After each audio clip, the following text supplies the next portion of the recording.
Now we move on to the next property. Property is the product AB is equals to 0, यानी कि दो matrix का multiply 0 है. Does not necessarily implies that either A or both A and B must be 0 matrix. मतलब A B जो दो matrix हैं उनका मल्टीप्लाई यदि 0 है तो इसका मतलब ये ज़रूरी नहीं है कि दोनों में से कोई एक या दोनों ही 0. That is the product of two matrix can be 0 matrix even if either of them is a 0 matrix. मतलब दोनों में से ज़रूरी नहीं कोई 0 हो, बिना 0 हुए भी मैट्रिक्स की वैल्यू जो है वो मल्टीप्लाई का जो दोनों का जो मल्टीप्लाई है वो 0 आ सकता है. देखिए हम एक एग्जांपल लेते हैं.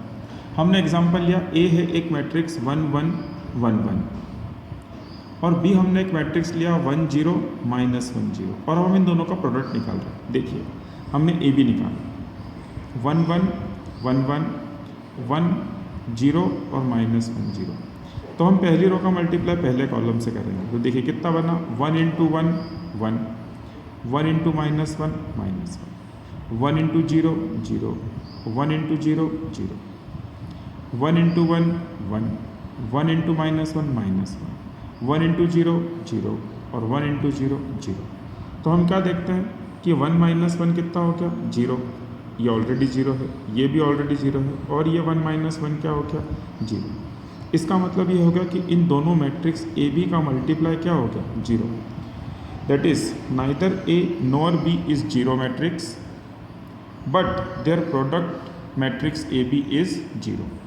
इसका मतलब ये हुआ कि जो दोनों मैट्रिक्स ए और बी थे वो 0 नहीं थे, फिर भी इनका प्रोडक्ट 0 हो गया.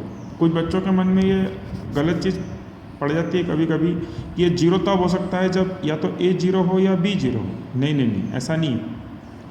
ऐसा नहीं है. ए और बी दोनों 0 हों ऐसा कोई ज़रूरी नहीं है. ए और बी की वैल्यू देख लीजिए, यहाँ पे 0 नहीं है, फिर भी इनका प्रोडक्ट जो है वो 0 है. तो एक मैट्रिक्स जिसके सारे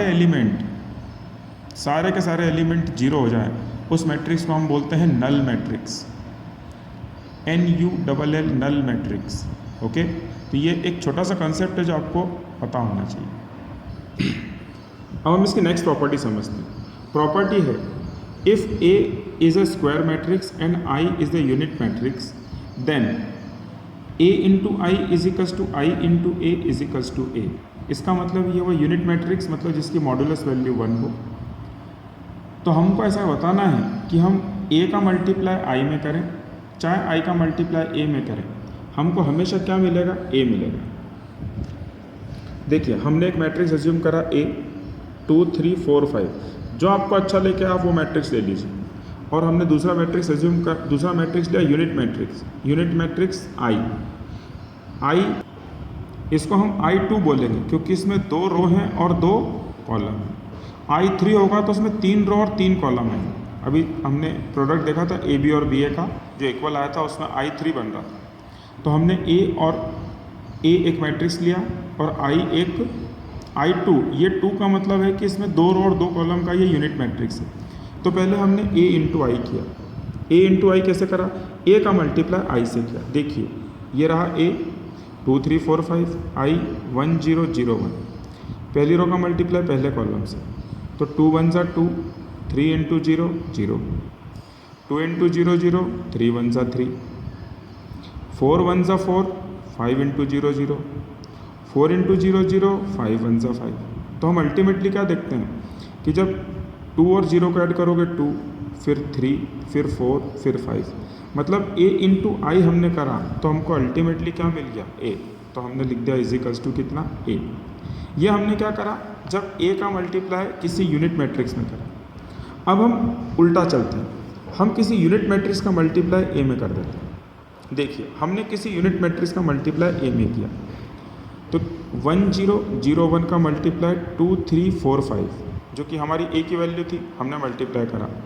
2 + 0 3 + 0 0 + 4 0 + 5. तो अल्टीमेटली हमको क्या मिला I × A 2 3 4 5. ये फिर आपका A बन गया. देख लीजिए A की वैल्यू कितनी है 2 3 4 5। करेक्ट। ऐसा ज़रूरी नहीं है कि आप 2 क्रॉस 2 का मैट्रिक्स लें, आप 3 क्रॉस 3 का मैट्रिक्स भी ले सकते हैं। यदि आप 3 क्रॉस 3 का मैट्रिक्स यहाँ लेंगे तो आपको यहाँ I3 लेना पड़ेगा, 1 0 0 0 1 0 0 0 1।